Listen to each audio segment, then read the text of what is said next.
喂，喂，早晨啊，呢邊係 UA 財務平溫小姐，而家阻唔阻你啊？都有翻個貸款方面啊，或者清數嘅優惠嘅。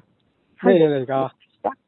貸款方面啊，即係話你有冇現金嘅周需要啊，或者係啲卡數啊、清數啊方面㗎？清咩數㗎會？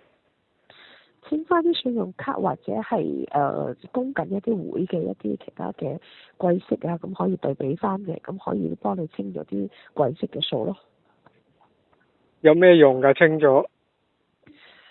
咁你而家有冇用緊信用卡先？如果個信用卡嘅話，個利息會比較貴㗎嘛。咁而家有我哋呢邊係有低息嘅批核啊嘛，咁咪可以攞翻一啲做清數，咁幫你找咗佢咯。你係咩公司話？ UA 財務啊，有冇聽到過？廣告都好多㗎。哦，UA。係。哇，好耐冇見喎。啊，好耐冇見啦！你唔係喺度講嘅咩？點解會好耐冇見咧？周街都門市㗎。唔係，你哋消失咗一排啦。我哋一路都有做 call 客嘅，係啦。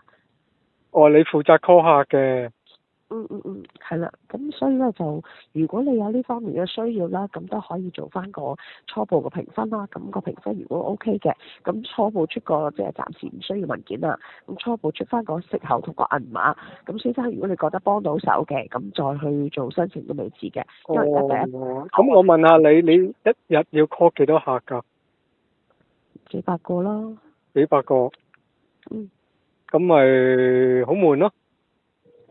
都唔係嘅，做嘢都係要咁噶啦，工作揾錢都係悶㗎，咁悶唔使揾食咩？係咪先？咁點解要做呢份工呢？呢份工好做咩？